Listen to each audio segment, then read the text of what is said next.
Здравейте! Аз съм Божидара и това е моят първи сутрешен влог. Надявам се да ви хареса и да се насладите на гледането.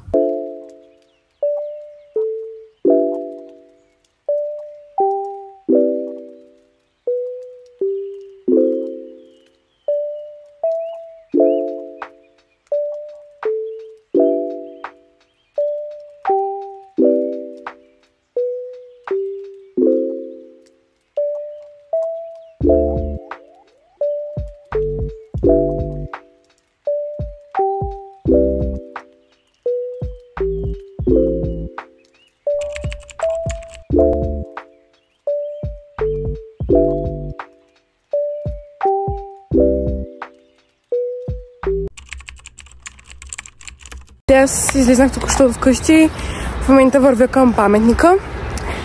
Доста е студено, имам само вода, пари и телефон.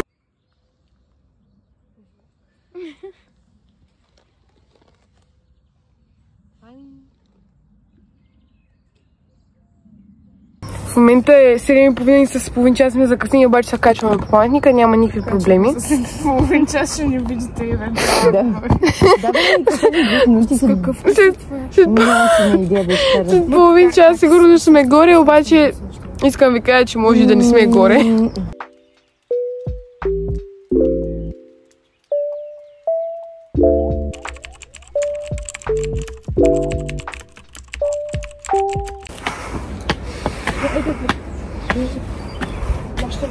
Последните стъпала, хора. Ние още почиваме. Там долу са те. Последни крачки. И стигнахме паметника. Качихме го.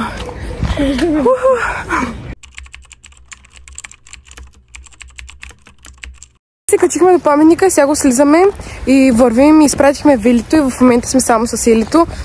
И вървим надолу. И скоро ще слезнем.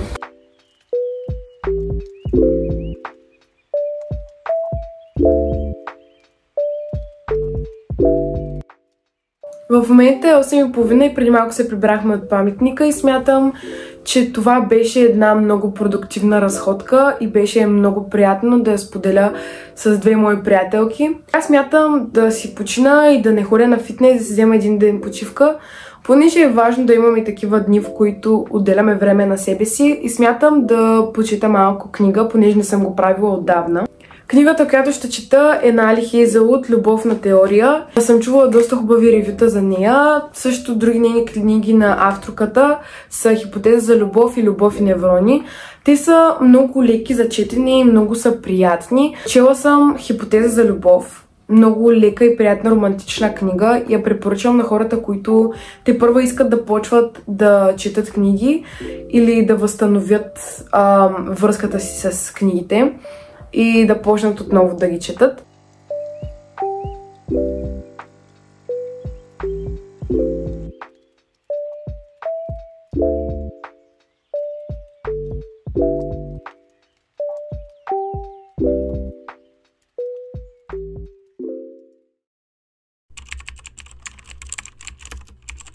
Смятам и да джърналвам малко в дневника ми. Това е начин, в който опознаваш себе си, докато пишеш и споделяш неща, които не би искал да кажеш на глас, като това как се чувстваш или през какво минаваш.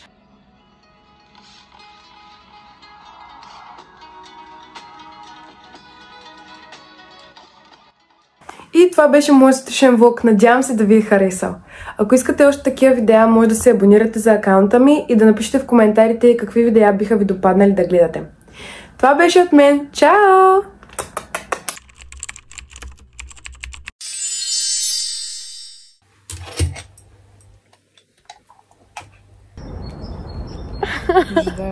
Ще е трудничко с чанта и такива. Заради това отиваме така. Добре. Чакай. Чакай се. Гледайте стъпала. Може да слезем обаче. Опа.